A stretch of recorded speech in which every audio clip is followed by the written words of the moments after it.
So I just got off the phone with Father Ray. He just called me to say that last week on Friday he watched the TEDx while it was live. So still getting a stream of calls and emails from different people, Facebook messages and LinkedIn messages for people who were watching. So it's been so cool.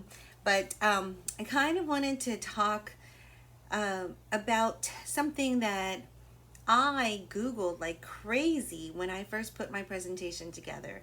And I always wonder this whenever I'm doing presentations in general, even when I get asked to do virtual conferences and even in-person training and conferences, is PowerPoint or no PowerPoint? Slides or no slides? That's the question, right? To be or not to be. So I'm going to tell you what I've heard from a lot of different people, what I've figured out on my own, and a lot of people will say yes, slides, we need it, we need to hear all of it. Some people say no, you don't need to. More people want the slides, but then I got some really good advice where they said do the slides when they're needed. So if you're going to say something like have you ever eaten an apple? And then you show a picture of an apple. You don't need that. You don't need that. But then if there's something where maybe it's a little bit more more complicated, complex of a concept, then they might need to see, the 3 pillars of something and see it and process it while they're listening to you and look again and then look at you again. In my case, I had, in the TEDx that I just did, I talked about how in my research I found that the higher your Filipino interpersonal norms, the lower the assertiveness. So I actually had 2 boxes. One had an arrow going up and one had the arrow going down.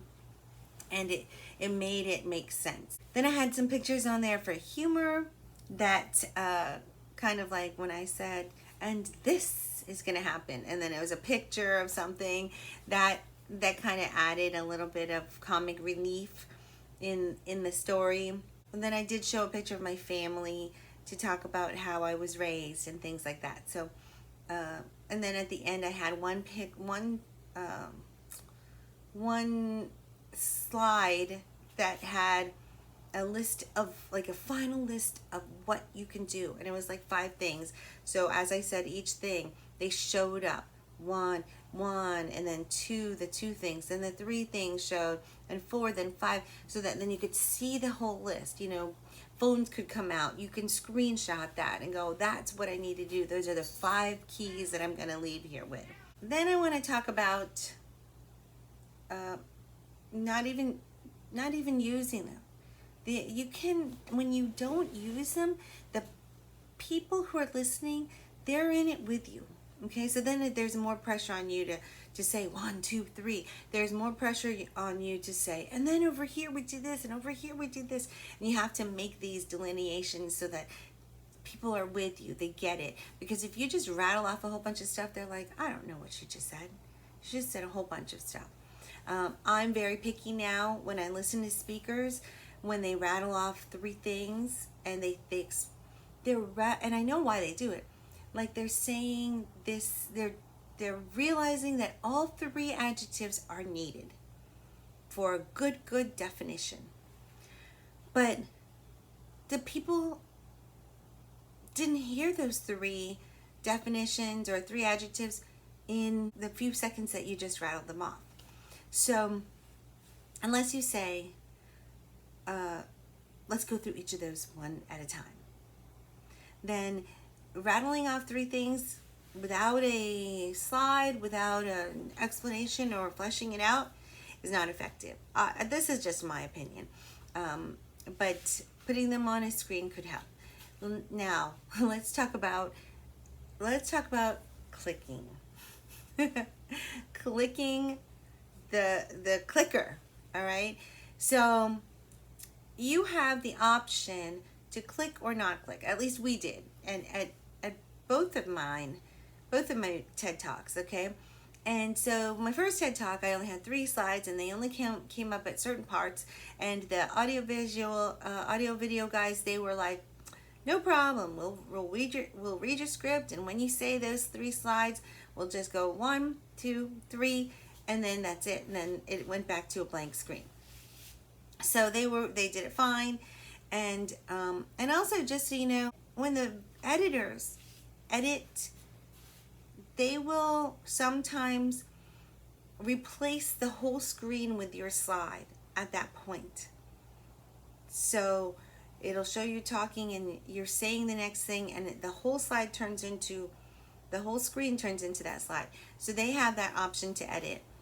In case you were wondering whether the YouTube watchers will see that slide, they will. If it's edited that way. All right. But then my second TEDx, it had a lot of clicking. And some of the clicking was just from one thing to a blank screen, because then I wanted that connection. I wanted it to be with me, just me, not the slides. And so that slide went black. But then you had to know on cue when I was going to say the next thing and say, "and this." And then the slide comes up, right? It has to be on cue. So I chose to have someone else click, and we practiced a lot. She practiced without me. She practiced with me. She practiced with a recording of me. She had a copy of the script. And also, if you know how PowerPoint works, I made sure that the notes down at the bottom would stop mid-sentence. So if you were reading long and you knew it said something like, "and then this," and then it runs out of words, you know you're supposed to click for the next phrase. Okay, so we were good, and then it just turned out that when the audio video people were there, they had said, "We got this, we're fine, we will click." And in my case, what happened was in transferring the slides over to their system, they removed notes. And notes are needed, so you know when you're reading along, then it's click to the next slide. Then reading along, then it's click to the next slide. So if you're on a slide that has no notes on it, when are you ever going to click on to the next slide, right? So the night before, they said, "We will add all your notes back. We have the original script. We will copy and paste them, and they will be all fine in the morning. We will practice it one more time before the actual event." And we practiced it one more time, and out of the corner of my eye, I saw the wrong slides up there during the wrong times. So we're down to the wire. We're almost there. And I had a breakdown because I'm like, we did not come this far and work so hard for my slides to be wrong. And it wasn't dramatic. I guess it was. It could have been more dramatic if you know me. But I was like, I just want it to be right. And, of course I cried. That's what I do.